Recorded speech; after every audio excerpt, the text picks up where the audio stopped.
আজ আর সকাল সকাল উঠেই বাইরে বেরোইনি দুধের জন্য। আজকে ভাবলাম ৯টা বাজুক তারপরে আস্তে আস্তে যাব। যে ৯টা বাজলে কী হয়, সব দোকানও খোলে, তো দুধের সঙ্গে সঙ্গে যা নেওয়ার থাকে সেটাও নেওয়া যায়। তো জানো তো কী হয়েছিল, আমি আজ দুদিন পর মানে চেরির জন্য এই মেথিটা নিয়ে এসেছি, তো মেথি পেলাম। বাড়িতে এমন হয় যে মেথি না থাকলে একদমই হয় না, কিন্তু দশমীর দিনকে আমি ভুলেই গিয়েছিলাম যে এখানে মার্কেট বন্ধ থাকে, আর সেদিনকে আর মেথি ধনেপাতা কিছুই পাওয়া যাবে না। আর এই মেথি আর ধনেপাতা এই দুটোর মধ্যেই ও খায়। তো কী হয়েছিল, দশমীর দিনকে বিকালবেলায় বেরিয়ে দেখি কোনো দোকানে মেথি নেই, ধনেপাতা নেই, জাস্ট ওই কিছু কিছু সবজি যেগুলো আগে রাখা ছিল সেগুলো হয়তো তারা বিক্রি করছে। তো সবজির মধ্যে হয়তো একটু গাজর খায়, তো গাজর তো বাড়িতেই ছিল। তো যাই হোক না কেন, নিচে একজনের কারোর কাছ থেকে নিয়ে এসে তো দিনটা চালালাম। দিয়ে তারপরের দিনকেও আমি পাইনি।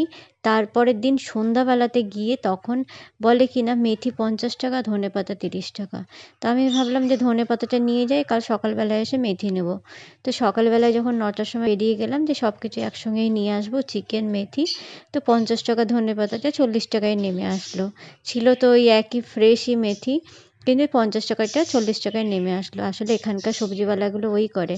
আবার হাই রোডের ধারে যারা বিক্রি করে তারা অনেক সময় 30 টাকাতেও দিয়ে দেয়। তো যাই হোক না কেন, যে যেমন পায় সে তেমন দাম লাগিয়ে দেয়। আর আমাদের দরকার থাকলে আমাদেরকে না সেইভাবে নিয়েও আসতে হয়।